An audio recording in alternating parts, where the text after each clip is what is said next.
İstanbul'dan Gazze'ye, direnişe bir selam. İstanbul'dan Gazze'ye, direnişe bir selam. Hain İsrail, Filistin'den defol. Hain İsrail, Filistin'den defol. Ses. Şimdi veriyor abi, veriyor. Geliyor mu? Veriyor şu an. Devam. Şu an geliyor. Gelmedi şu an. Gelmedi ya. Aküye bağlıyor şu an. Siyonizmi yenecek.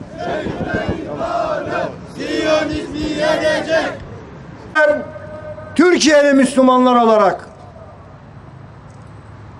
15 Temmuz darbesinde hepimiz sokaklara çıktık. Tanklara, toplara karşı durduk. Vatanımızı korumak adına ihanet şebekelerinin karşısında canlarımızı ve kanlarımızı feda ettik. Nice kardeşlerimiz şehit oldu, nice kardeşlerimiz yaralandı. Bizler 15 Temmuz direnişini gerçekleştiren halk olarak hükümetimizden, Sayın Cumhurbaşkanı'ndan sadece iki şey talep ediyoruz. Birincisi, Siyonist işgalci rejimin elçiliğini kapatın ve Türkiye'den onları kovun. Siyonist elçilik kapatılsın. Siyonist elçilik kapatılsın. Siyonist elçilik kapatılsın. Siyonist elçilik kapatılsın. Ve Siyonist rejimin arkasında duran büyük şeytan, katil Amerika'nın da Türkiye'deki, vatanımızdaki bütün üsleri ve aynı zamanda İsrail'i korumak amacıyla NATO tarafından kurulan Kürecik üslerini de kapatın. Kürecik üssü kapatılsın.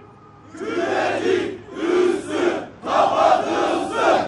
Kürecik üssü kapatılsın. Bismillahirrahmanirrahim. İngiliz hükümetinin 1917 yılında ilan ettiği Balfour Deklarasyonu ile Filistin toprakları Filistinlerden arındırılarak dünyanın pek çok yerinden getirilecek olan Yahudilere tahsis edildi. İkinci Dünya Savaşı'na kadar bu deklarasyon doğrultusunda dünyanın pek çok yerinden yığınlar halinde getirtilen Yahudiler o toprakların binlerce yıllık sakinleri olan Filistinlileri İngiliz manda idaresinin yardımı ve göz yummasıyla tehdit ederek ve öldürerek yurtlarından çıkardılar.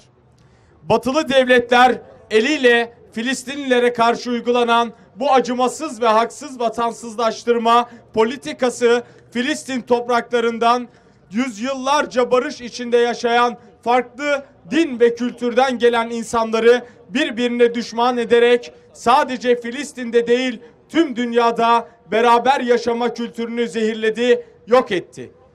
Ve dünya barışını tehdit edecek fitnenin ve terörün tohumlarını özellikle İslam coğrafyalarına ve tüm dünyaya ekti.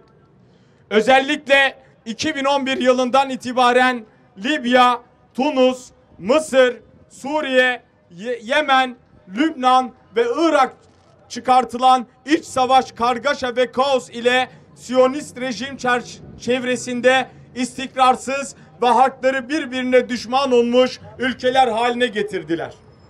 Satılmış petrol krallıkları da petrol gelirlerini Orta Doğu'nun daha fazla yanması için vekalet savaşlarına yatırarak kan ve gözyaşını, nefret ve intikam duygularını güçlendirdiler.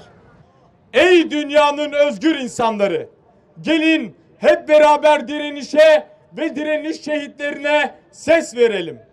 Satılmış krallara ve devletlere rağmen sesimizi yükseltelim. İnsanlığın ortak değeri olan bu kutsal mekanları ve işgal edilmiş toprakları Siyonistlerin elinden kurtarıp gerçek sahipleri olan Filistinlilere geri vermek için direnişin birer neferi olalım.